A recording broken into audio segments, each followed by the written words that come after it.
Vamos ler todo o capítulo 14 à medida que nós estivermos fazendo as observações relativas ao livro, apenas fazendo agora algumas recapitulações de tudo que nós vimos até aqui, desde o capítulo 1. Nós percebemos que o Apocalipse tem uma estrutura que se divide em 7.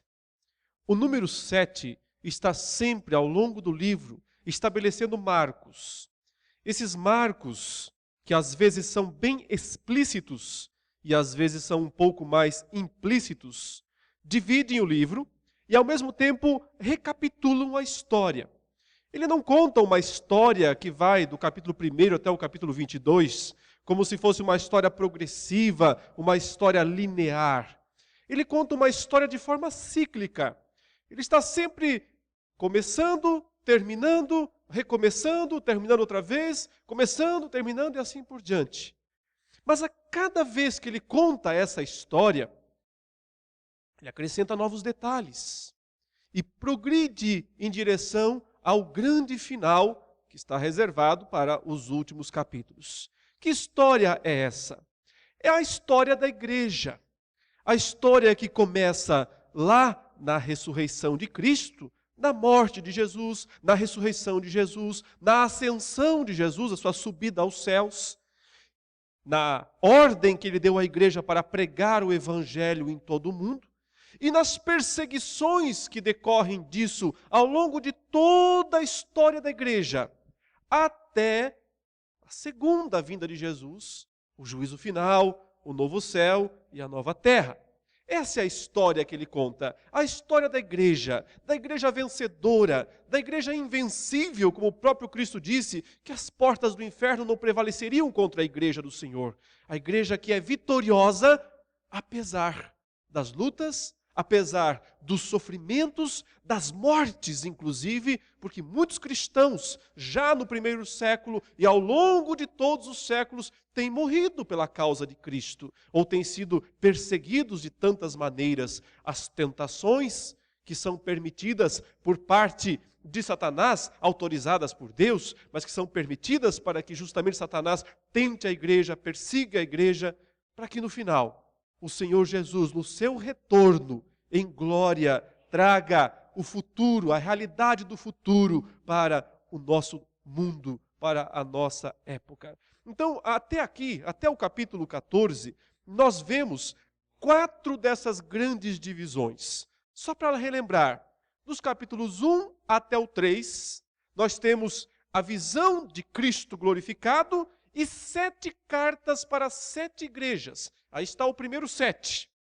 Cristo aparece para João em Pátimos, se revela para ele como glorioso, como vencedor da morte, como o soberano do universo, o soberano dos reis da terra, e diz, escreve 7 igrejas para 7 cartas para 7 igrejas da Ásia. Então vem 7 pequenas igrejas trazendo consolo, trazendo correções, trazendo informações de Deus para o mundo. Isso vale para o passado, isso vale para o presente, isso vale para o futuro. Apocalipse se aplica a toda a história da igreja, não só ao passado, não só ao futuro, mas ao passado, ao presente, ao futuro.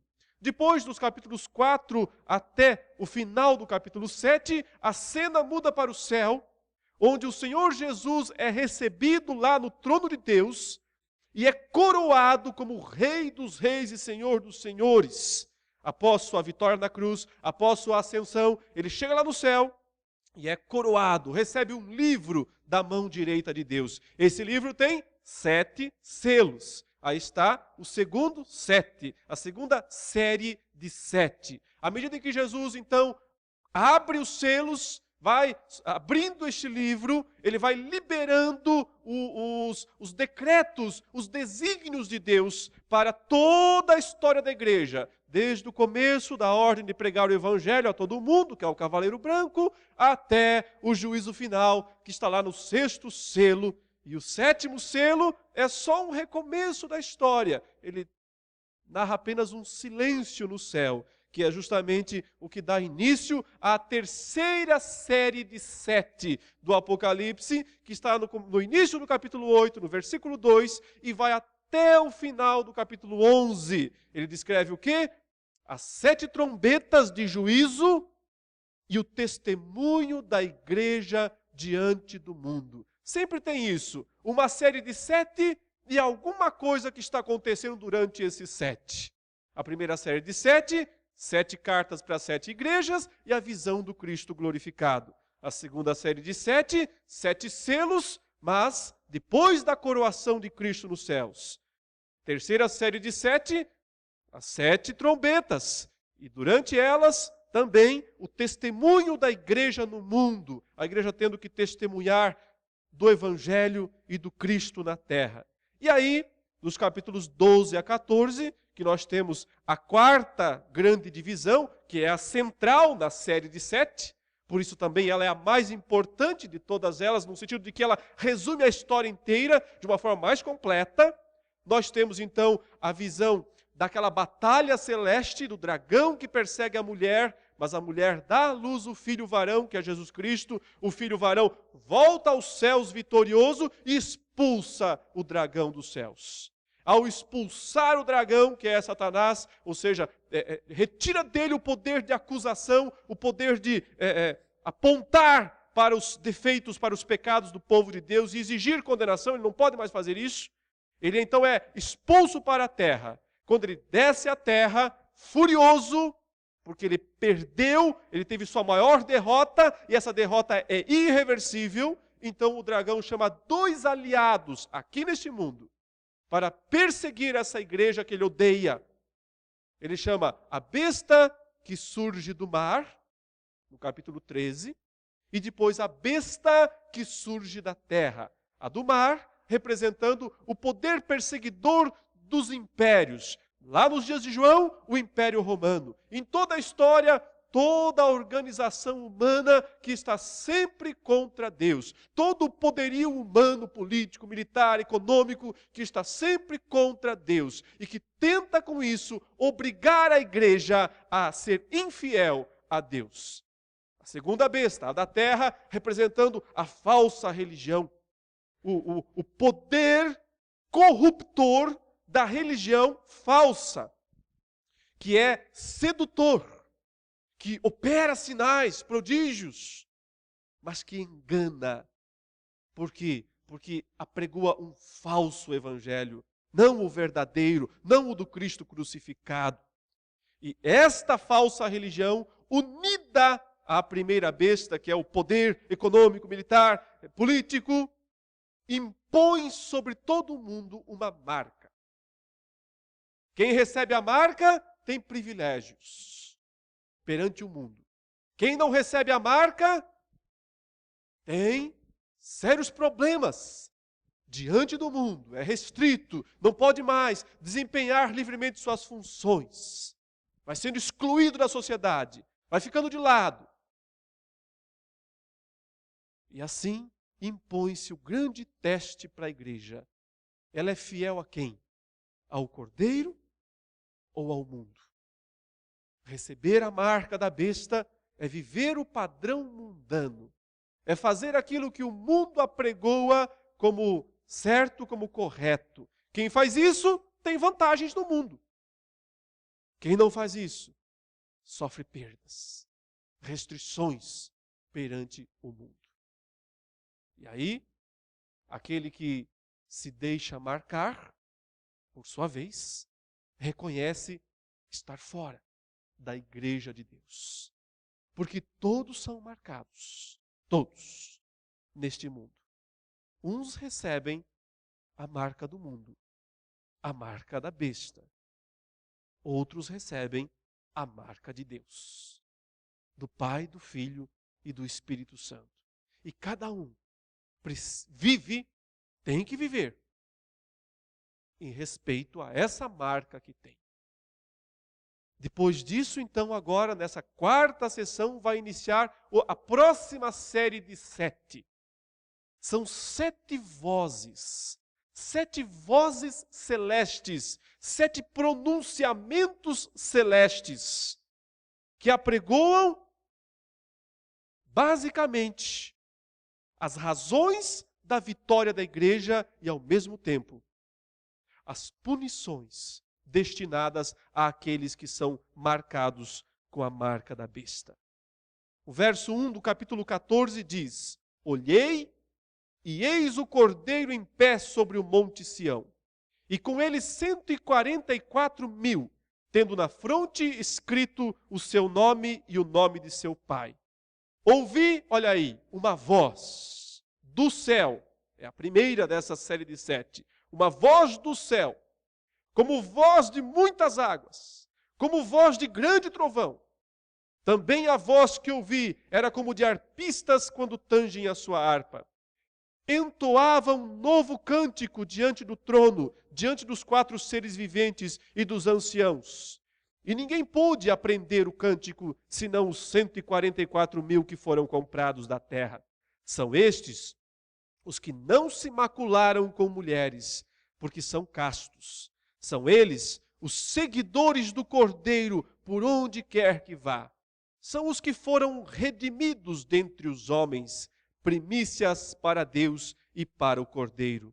E não se achou mentira na sua boca. Não tem mácula. As 7 vozes são 7 anúncios para os vencedores da besta. 7 anúncios para aqueles que venceram, que não se deixaram marcar pela marca da besta. Esses, em primeiro lugar, o primeiro anúncio é dito a eles que é a marca de Deus que garante a vitória deles. Veja, o Cordeiro está em pé sobre o monte Sião, diz aqui, e com ele estão lá 144.000 que têm na fronte escrito o nome do Cordeiro e o nome de seu pai. O 666 era uma marca na fronte e na mão. Todos os adoradores da besta têm esta marca, que não é uma marca visível, não é uma marca literal, é apenas um símbolo de uma vida mundana, de uma vida que segue os padrões deste mundo. Aqui nós temos pessoas com outro padrão, pessoas com outra marca, que por sua vez, decididamente, seguem outro padrão de vida. Simbolicamente, ele descreve esses 144.000 que já foram citados em ciclos anteriores do Apocalipse como sendo os escolhidos dentre o mundo, 12.000 de cada tribo de Israel, representando, portanto, aquela igreja dos eleitos, a igreja dos escolhidos de Deus. Não é um número literal, não se pode pensar em 144.000 literalmente falando. Os números do Apocalipse são todos simbólicos. Eles apontam para uma realidade que os transcende. Então, apenas quer dizer que há um número X, um número fixo, um número exato, que só Deus conhece, o número de todos os verdadeiros salvos em toda a história de Deus. E esses recebem a marca do Pai, do Filho e do Espírito Santo também, que é o inspirador do livro, embora no texto ele não seja aqui nominado. O fato é que estes que recebem a marca de Deus são aqueles que recebem um cântico novo, diz o texto. Foi ensinado a eles. O resto do mundo não pôde aprender esse cântico. Mas eles sim, lhes foi ensinado esse cântico, ou seja, o regente celeste ensina a este grande coral de salvos um cântico novo. Esse cântico, na verdade, é o cântico de salvação. É o cântico dos vitoriosos, daqueles que atravessaram a tribulação, passaram pelos testes e, ao final, foram aprovados por Deus. Eles foram os que, segundo o texto diz aqui no verso 3, foram comprados da terra. O Senhor Jesus veio aqui para fazer uma compra. Ele pagou o preço de um povo. Ele não pagou o preço dos pecados do mundo inteiro. Senão, o mundo inteiro seria salvo. Ele pagou, ele comprou da terra um povo. Esse povo tem um número limitado, específico, que só ele, só Deus conhece. Aqui, simbolicamente, esses são descritos como aqueles, no verso 4, que não se macularam com mulheres, porque são castos.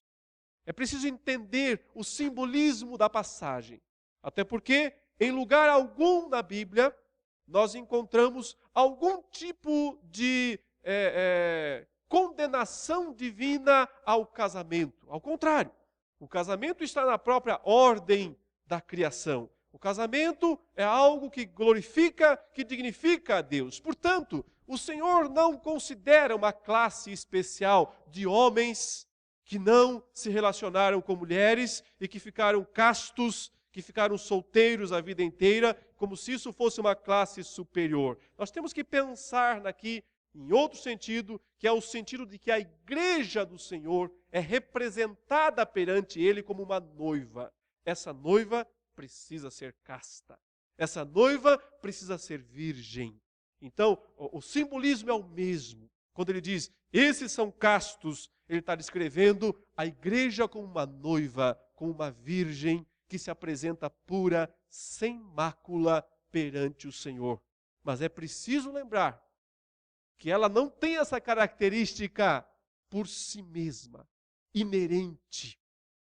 Ela tem isso porque ela foi comprada, porque ela foi resgatada. Então, foi o próprio noivo que a purificou.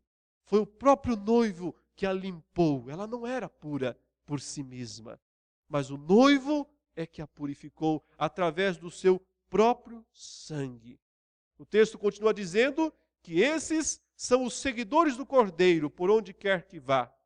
São os redimidos, mais uma vez a palavra comprado.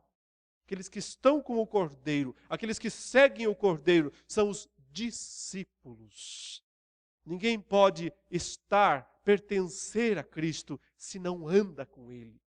É preciso acompanhá-lo e falar, por onde quer que vá, Ele é o chefe, Ele é o líder, Ele é o mestre, todos o acompanham. E acompanham carregando a cruz, não é? Porque o Cordeiro é aquele que carrega a cruz. O Senhor disse, quer vir após mim? Negue-se a si mesmo, tome a sua cruz e siga-me. Por isso, eles são primícias para Deus e para o Cordeiro. Primícias, vem aquele termo, às vezes utilizado para farinha, para quando se faz pão, e aí você tem aquela primeira massa, preparado, especial. A igreja tem um sentido de que ela, do mundo, é as primícias para Deus. É a parte melhor, é a parte mais nobre, é a parte que o Senhor mesmo resgatou para si. E o verso 5 atesta os aspectos práticos dessas pessoas. Não tem mentira na boca deles. Não tem mácula. Não vive uma vida falsa. Não vive uma vida de aparência. Não apenas parecem discípulos, são. Não apenas se fazem passar diante dos homens, eles são de fato. Não há mentira na sua boca, eles não têm mácula. O primeiro anúncio, a primeira grande voz, portanto, descreve a vitória daqueles que são marcados por Deus. Depois de todo o tumulto do capítulo 13, de toda a perseguição das duas bestas, de toda a fúria do dragão, aqui está a igreja incólume, salva, guardada, garantida por Cristo Jesus. O segundo anúncio está nos versículos 6 e 7, que diz, vi outro anjo voando pelo meio do céu, tendo um evangelho eterno para pregar aos que se assentam sobre a terra, e a cada nação e tribo, e língua e povo, dizendo, em grande voz, aí está a segunda referência a uma grande voz, temei a Deus e dai-lhe glória, pois é chegada a hora do seu juízo, e adorai aquele que fez o céu e a terra e o mar e as fontes das águas. O segundo anúncio desta quarta série de 7 em Apocalipse aponta para algo que todas as 7 sessões apontam, o Evangelho. O valor, o poder, a vitória, a dignidade do Evangelho. A boa notícia de Deus para o mundo. Aqui ele é chamado de o Evangelho eterno. Simbolicamente, um anjo voa pelo meio do céu e ele tem o Evangelho eterno para pregar aos que se assentam sobre a terra. Nós sabemos que não foi delegado aos anjos a tarefa de pregar o Evangelho. Por isso, todo o Apocalipse tem que ser visto em seu simbolismo. Se a gente interpreta literalmente as coisas, nós colocamos a Bíblia contra ela mesma. Claro que os anjos não são comissionados a pregar o Evangelho, mas esse anjo que emblematicamente voa pelo céu, tendo esse Evangelho, ele está dando destaque ao Evangelho. Assim como no primeiro selo da segunda série de 7, quando o Cordeiro abriu o primeiro selo, saiu um cavaleiro branco, vitorioso e para vencer. E aquele cavaleiro representava a vitória do Evangelho em todo o mundo durante a história da igreja. Representava aquela frase de Jesus: toda a autoridade me foi dada nos céus e na terra, ide, portanto, fazei discípulos de todas as nações. Aqui também, mais uma vez, a dignidade do Evangelho é descrita com essa palavra, eterno. Um Evangelho eterno. Um Evangelho que não começa, de certo modo, com a vinda de Jesus.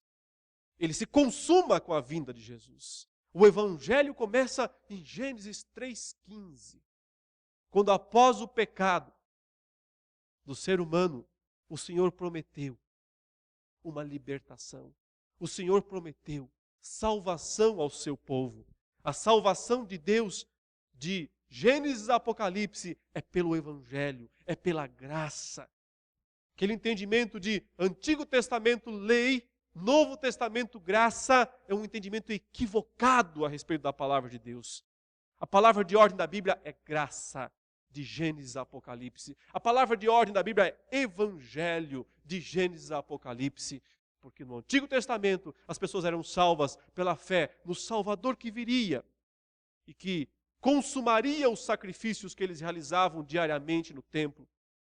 E no Novo Testamento nós somos salvos pelo Salvador que já veio e que já derramou seu sangue na cruz do Calvário. Esse é o coração do Evangelho eterno. Um Evangelho que tem que ser pregado. A missão da igreja é pregar este Evangelho.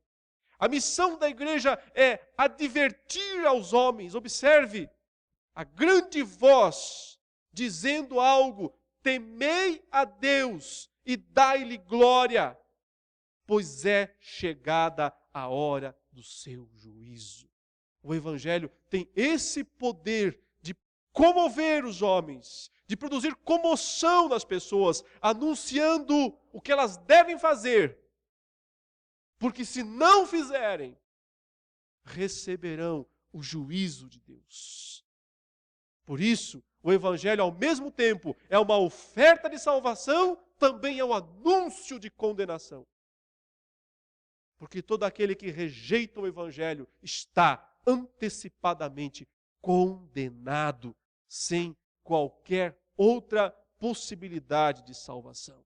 O Evangelho quer trazer o mundo aos pés de Deus. Por isso diz: adorai aquele que fez o céu e a terra e o mar e as fontes das águas. O Evangelho veio para reconduzir, realocar o mundo ao seu lugar, aos pés de Deus, como adorador de Deus. Quem não adora a Deus não foi tocado, não foi alcançado pelo Evangelho. E por sua vez, quem foi alcançado pelo Evangelho se torna um adorador do Deus Todo-Poderoso que fez todas as coisas.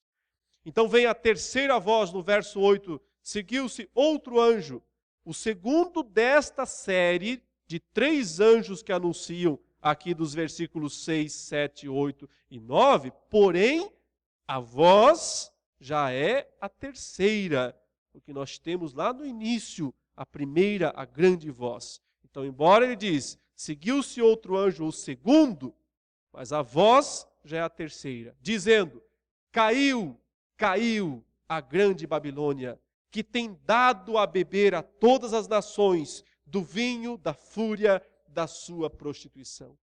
Como é bem próprio do Apocalipse, nas sessões que ele recapitula aquela grande história da igreja, em alguns momentos ele está recapitulando o que ele já disse.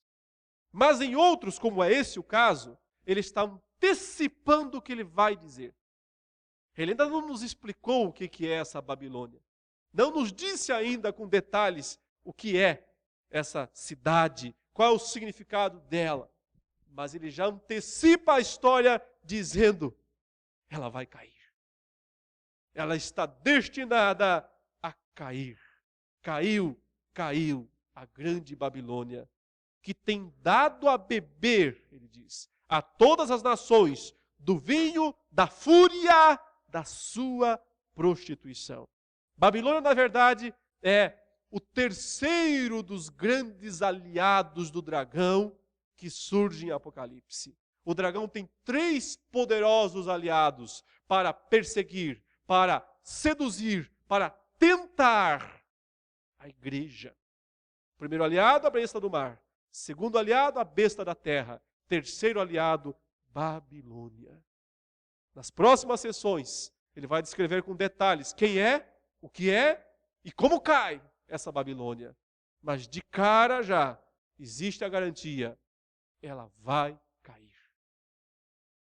Quem é Babilônia? Nós veremos no futuro, nas próximas mensagens, quando trabalharmos os textos referentes, mas como ele antecipa, podemos também dar uma breve antecipação. Babilônia, na verdade, é o mundo em sua valência prazerosa. Primeira besta, o poder, a força, a imposição que vem dos governos, do poder político, econômico, militar, esse lado da humanidade. A segunda besta, o poder religioso. Ela parece cordeiro, mas fala como dragão. Então, é a falsa religião, a sedutora falsa religião, que faz os homens confiarem em ensinamentos falsos e desse modo se desviarem da graça do Senhor, mas pensam que estão bem, que estão certos, porque são religiosos, porque estão seguindo esta ou aquela religião.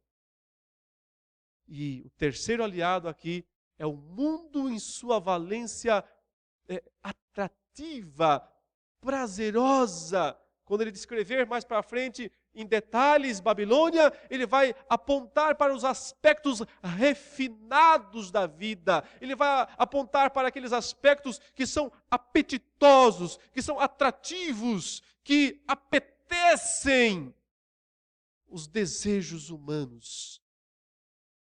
Quase sempre apontando para as coisas mais refinadas da terra. Então é mais ou menos assim. O dragão usa um desses 3, ou os 3, às vezes, para enganar as pessoas. Quem não cede diante da ameaça da primeira besta, cede diante da sedução religiosa da segunda. Quem não cede nem na primeira nem na segunda, se entrega aos prazeres refinados, prometidos pelo mundo. Por isso, a igreja se vê diante desta tão terrível batalha e precisa resistir a essas 3 frentes de guerra, a essas 3 frentes de batalha, que todos nós, como igreja e como indivíduos, estamos frequentemente sendo alvos dessas 3 frentes de batalha. Mas o anúncio esperançoso já diz: caiu, nem levantou ainda, já caiu. Tenha certeza disso. Esse inimigo também cairá na manifestação da glória do nosso Senhor. O quarto anúncio é um anúncio específico para descrever a punição daqueles que foram marcados pela besta.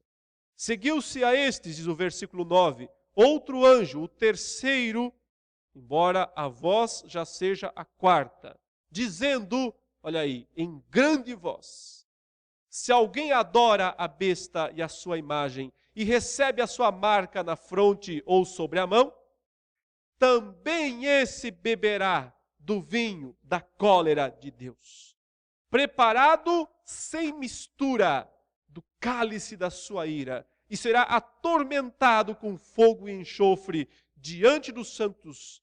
A fumaça do seu tormento sobe pelos séculos dos séculos e não tem descanso algum, nem de dia, nem de noite, os adoradores da besta e da sua imagem, e quem quer que receba a marca do seu nome. Aqui está a perseverança dos santos, os que guardam os mandamentos de Deus e a fé em Jesus. O quarto anúncio, a quarta voz do céu, a quarta grande voz aqui, anuncia a punição. A punição daqueles que foram adorados ou adoradores da besta. E o texto, então, simbolicamente descreve eles bebendo de um cálice, diz o verso 10. É o cálice do vinho da cólera de Deus, preparado sem mistura, cálice da sua ira. A figura aqui, meus irmãos, é a seguinte: o vinho na antiguidade era um vinho muito forte, geralmente. Não havia ainda técnicas de refinamento, tornar o vinho mais suave, ele era muito forte. Então as pessoas, para poderem beber desse vinho, normalmente misturavam com água. Veja que o próprio apóstolo Paulo, quando pede para Timóteo beber um pouco de vinho por causa das constantes enfermidades de estômago que Timóteo possuía, ele diz, um pouco de vinho misturado com água. Essa água tornava o vinho mais tragável, digamos assim, não tão forte, não tão difícil de engolir. A figura aqui de um cálice sem mistura dá a ideia, então, de uma punição completa, total, sem nenhum atenuante. Não vai ter alívio. É a punição máxima.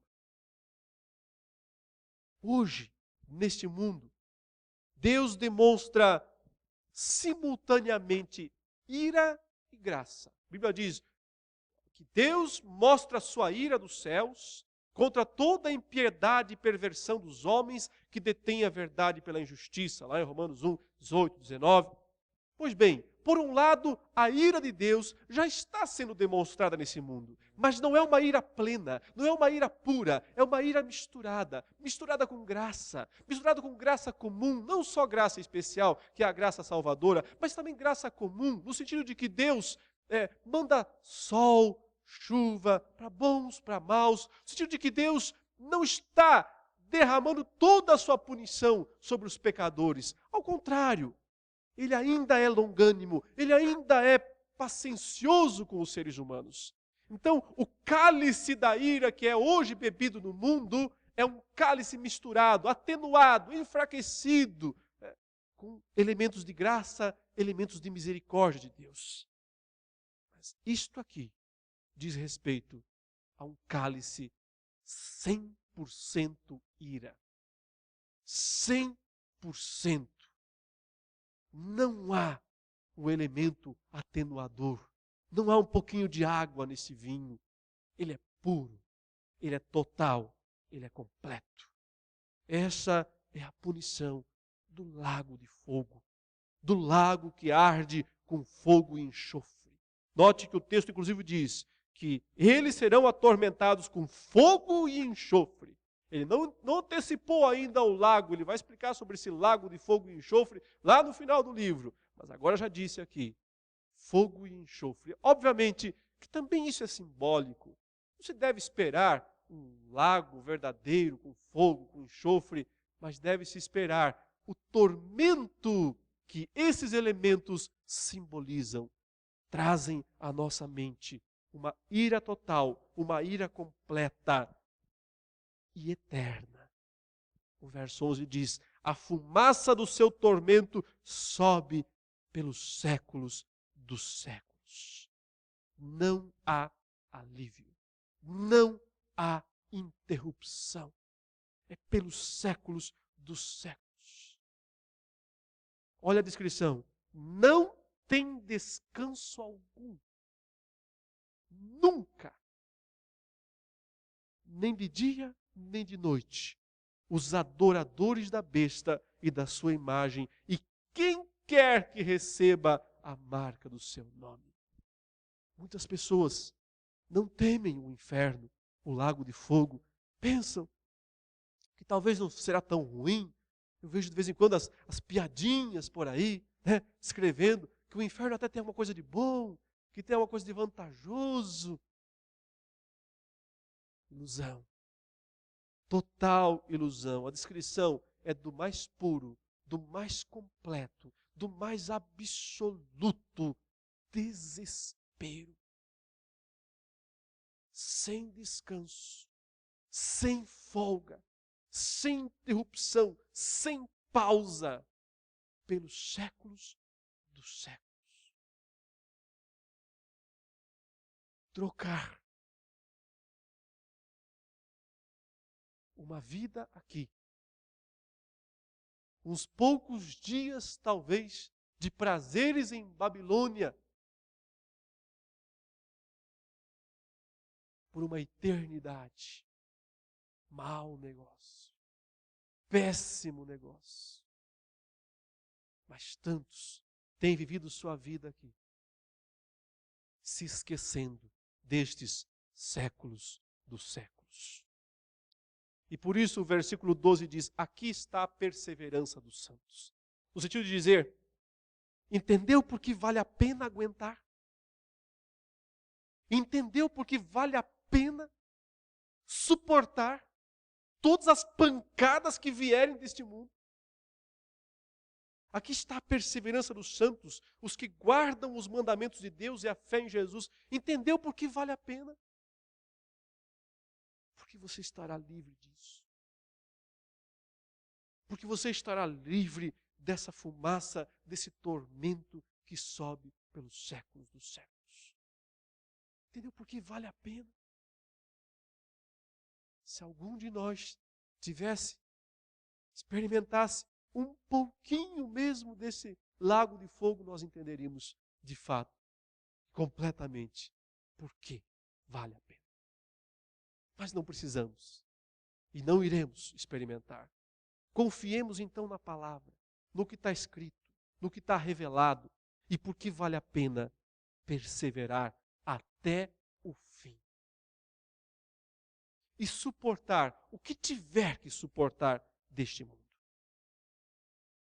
Por outro lado, o versículo 13 enaltece a morte dos santos. A quinta das vozes celestes, das grandes vozes celestes, diz o verso 13, então ouvi uma voz do céu dizendo, escreve, bem-aventurados os mortos, que desde agora morrem no Senhor. Sim, diz o Espírito, para que descansem das suas fadigas, pois as suas obras os acompanham. Aqui está a perseverança, ele disse. Aqui está o porquê vale a pena sofrer privações neste mundo. Aqui está porque vale a pena morrer, se for preciso, para manter a fidelidade a Cristo. Ele diz, porque um martírio não fica sem recompensa. Um dos assuntos que João está sempre tratando em todas as 7 vezes que ele conta esta grande história em Apocalipse, é a situação dos mortos. Ele está sempre voltando a ela. Ele disse, por exemplo, lá no 5º selo daquele livro que Jesus abriu, que está na segunda dessa contagem de João, ele diz que ele viu as almas dos decapitados debaixo do altar nos céus, vestidos de vestiduras brancas, e clamavam a Deus dizendo, até quando, Senhor soberano, não julgas nem vingas o nosso sangue daqueles que habitam sobre a terra, dos que nos mataram? Foi dito a elas que repousassem um pouco mais, até que se completasse o número dos servos, dos conservos, que também iam ser mortos, como aquelas pessoas foram. E aqui ele diz, sim, aqueles que morrem, aqueles que pagam o preço de uma vida por Cristo, mesmo que o preço seja a morte, saibam de uma coisa, são bem-aventurados. Ele dá 7 bem-aventuranças no livro. E essa bem-aventurança central aqui é justamente para os mártires, para aqueles que morrem no Senhor. Os que morrem no Senhor. Talvez não se aplique apenas àqueles que são mortos diretamente, decapitados, como aqueles lá do quinto selo. Talvez não se aplique àqueles que vão a tribunais romanos e foram executados, mas também se aplique àqueles que morrem em Cristo. No sentido de que até o fim, até o último dia, até o último suspiro, eles continuam em Cristo, apesar das privações, das restrições, das provações, das tentações, das perseguições. Isso também é ser um mártir por Cristo. Isso também é ser uma testemunha até o fim, até o último instante, até o último momento. E aí recebem a promessa da recompensa, sim, diz o Espírito, para que descansem das suas fadigas. Porém, não é só descanso, é uma expectativa de recompensa, pois as suas obras os acompanham. Ou seja, sobe com eles até lá na presença de Deus. As suas obras, aquilo que fizeram, não para serem salvos, porque ninguém é salvo pelas obras, mas é salvo pela fé, pela graça, mas aquilo que fizeram porque eram salvos. E porque sendo salvos, viver uma vida vibrante para Deus, viver uma vida plena para Deus, tanto no sentido de rejeitar o pecado, rejeitar as propostas do mundo, quanto no sentido de fazer, efetuar, pregar o evangelho que tem que ser pregado,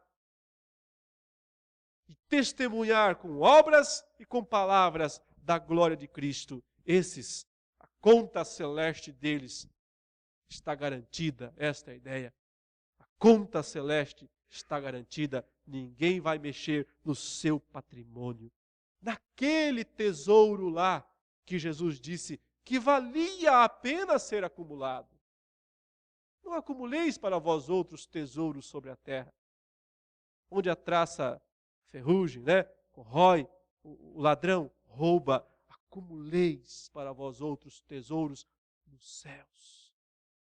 Esse é o tesouro, essas são as obras que acompanham, esses são os valores que o Senhor reserva para os seus, lá naquele lugar onde traça, ferrugem, ladrão, nenhum desses aspectos podem ameaçar.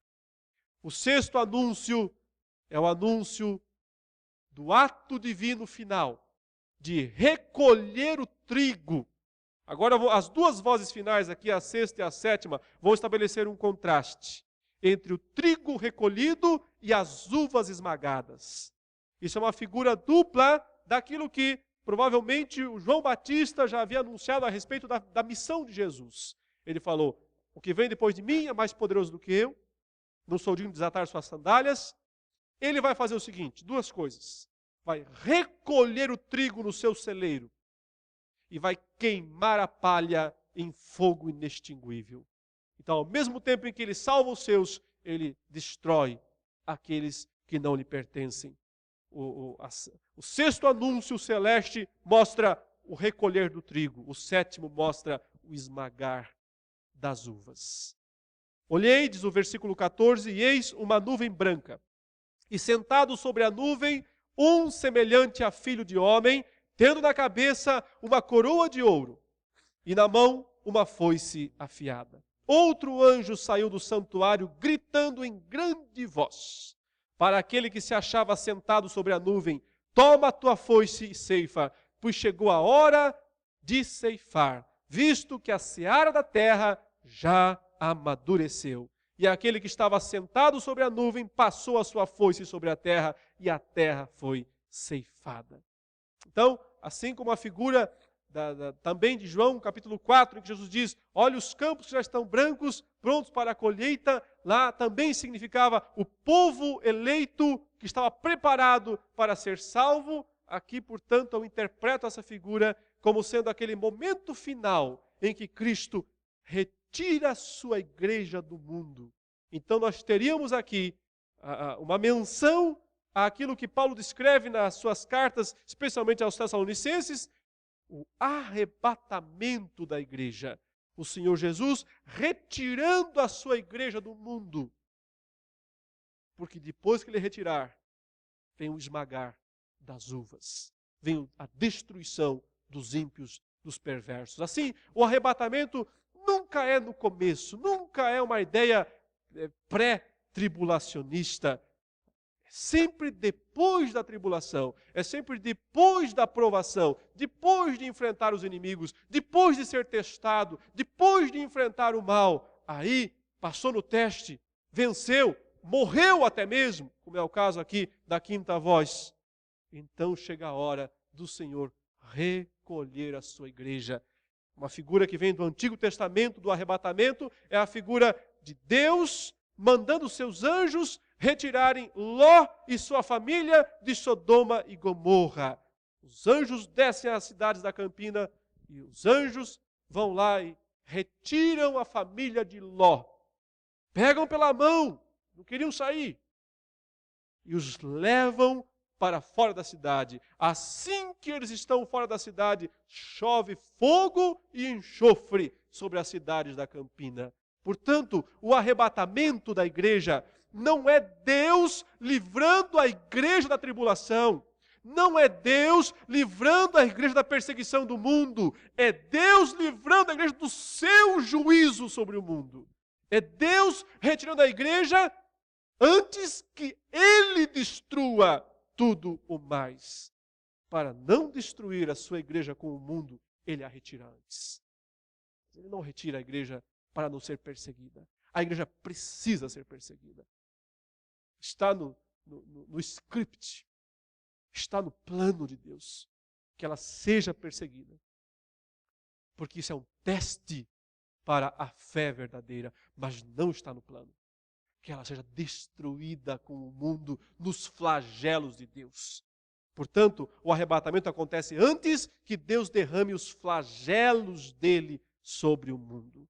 Então, o anjo aqui, que provavelmente simboliza o próprio Cristo, tendo uma coroa de ouro na cabeça e uma foice afiada, ele ceifa, ele retira o trigo da terra, retira os seus frutos preciosos para armazenar no seu grande celeiro.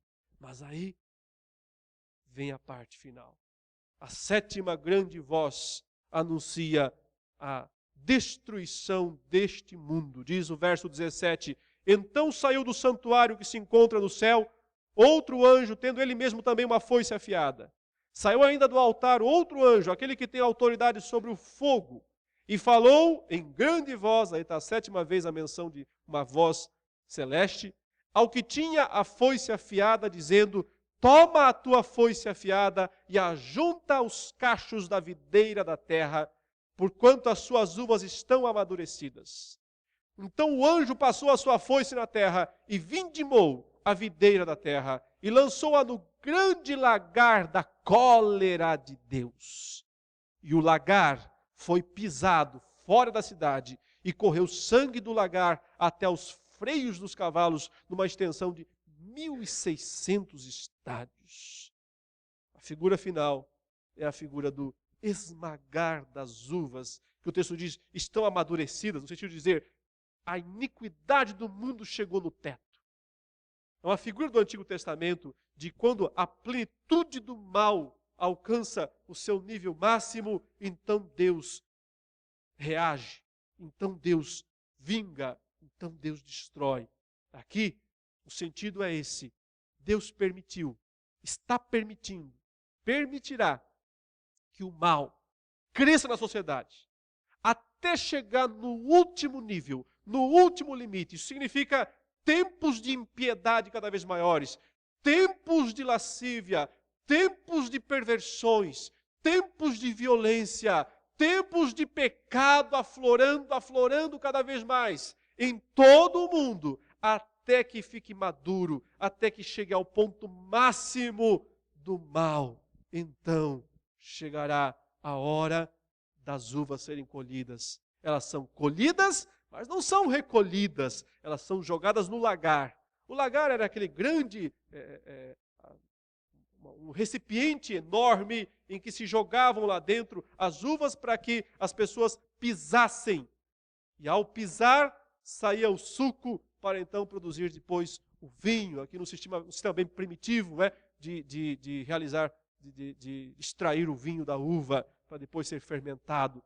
Aqui, simbolicamente, essas uvas que são os ímpios, é o mundo em sua maldade e perversão. Então é lançado nesse lagar e o Senhor pisa. A figura do cavaleiro do capítulo 19, quando na sexta sessão ele descrever, diz que ele pisa o lagar da fúria, da cólera do Deus Todo-Poderoso. Então é o próprio Cristo esmagando todos os seus inimigos de uma forma total e assombrosa. O texto diz, corre sangue. Esmaga a uva, mas corre sangue. Você percebe o simbolismo? Você não deve pensar em uvas. Você tem que pensar em pessoas. O sangue corre até a altura dos freios dos cavalos. Numa distância de milhares de quilômetros. Uma coisa absolutamente assombrosa. É claro que é simbólica, não é?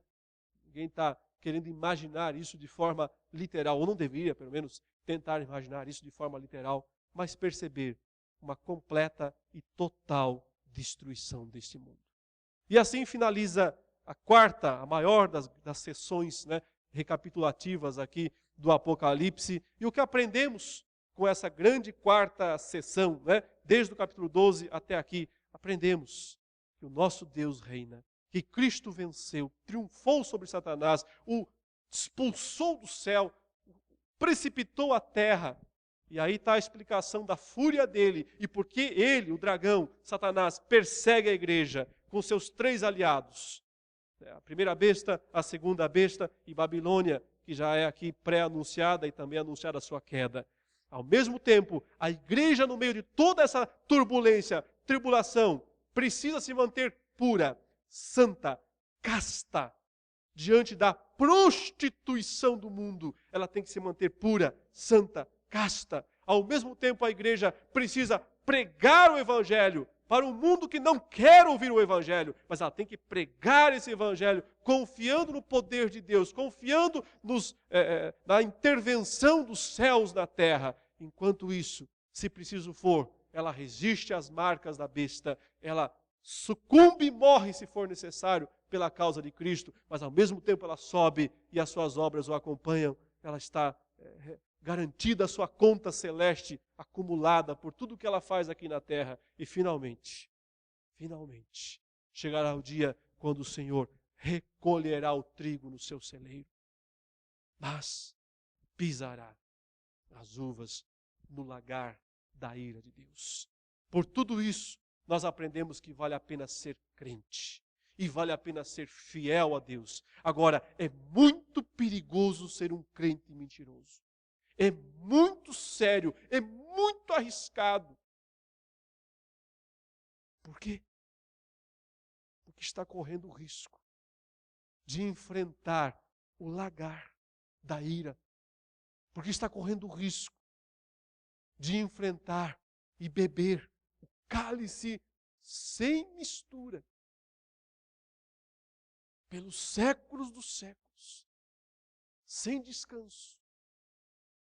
É muito perigoso ser ímpio e muito perigoso ser um falso crente. Mas é recompensador perseverar. Aqui está a perseverança dos santos. A certeza do reino vindouro, a certeza da vitória de Cristo. Que Deus nos abençoe e nos fortaleça, em nome de Jesus. Amém.